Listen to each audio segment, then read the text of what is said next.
Salam alaikum wa rahmatullah, j'espère que tout le monde va très bien. Alors ce message aujourd'hui, c'est à l'attention des frères, de mes frères, et ce message parle de leurs épouses. Le comportement des frères envers leurs épouses. Donc mes chers frères, lorsque vous vous souvenez, vous saurez que vos épouses vous sont venues, pas juste de n'importe quelle manière. Avant que vous n'épousiez vos épouses, il y a eu beaucoup de cérémonies, il y a eu beaucoup de pourparlers avec la famille, et souvent, ces épouses avaient des candidats qui étaient meilleurs que vous, des candidats qui étaient plus cotés que vous, et malgré tout, votre femme, elle vous a choisi pour être le partenaire de sa vie. Donc vraiment, c'est un appel aux frères de se rappeler de comment ces épouses sont venues chez eux, d'être très bienveillants, d'être très gentils, très patients envers elles. Dans le Coran, Allah il dit que les conjoints sont un vêtement l'un pour l'autre. Si on réfléchit à cela, ça veut dire que le vêtement, étant donné qu'il est le plus proche de nous, à l'instant actuel, rien n'est plus proche de toi que le vêtement que tu portes. Donc vos épouses sont censées être vos meilleures amies. Vos épouses sont censées être les personnes les plus proches de vous, au sens figuré, comme au sens propre également. Lorsque vous voyez tout ce qui arrive avec vos épouses, vous saurez que vos épouses, Dieu les a créées pour qu'elles soient les plus proches de vous. Donc faites de vos épouses vos meilleures amies.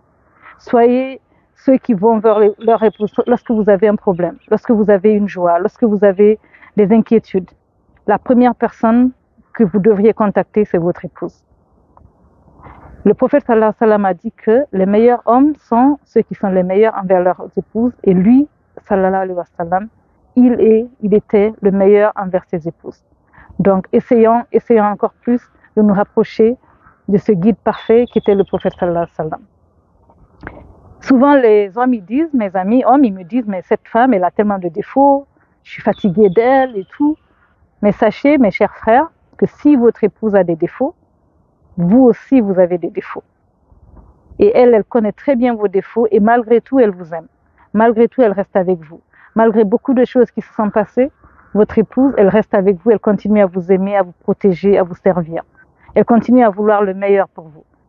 Alors ce n'est que justice et ce n'est que reconnaissance et gratitude que vous aussi, vous puissiez regarder au-delà des défauts de votre femme et savoir que vous-même, lorsque vous savez que vous avez des défauts, la moindre des choses, c'est que vous aussi, vous soyez humble et que vous acceptiez votre femme avec les défauts qu'elle a, parce que personne n'est parfait dans la vie.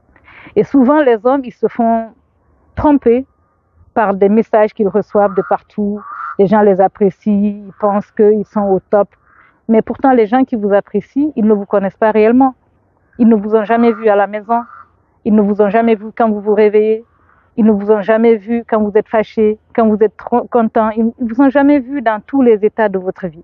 Et votre épouse, elle vous a vu dans ces états et elle vous aime malgré tout. Et lorsque quelque chose vous arrive, elle est la première à s'inquiéter. Donc tout ça pour dire qu'il faut rendre à César ce qui est à César, et cette femme-là, rendez-lui la place qu'elle mérite. Et sachons, mes chers frères, que seul un homme honorable peut honorer sa femme. Seul un homme honorable peut honorer sa famille. Alors soyons des personnes honorables. Mes chers frères, soyez des hommes qui honorent leur femme. Et pour finir, sachons, comme d'habitude, qu'il n'est jamais trop tard pour bien commencer. Il n'est jamais trop tard pour bien faire les choses. Et cette vie ne mérite pas et ne méritera jamais de perdre Al-Jannah, le paradis. Salam alaikum wa rahmatullah.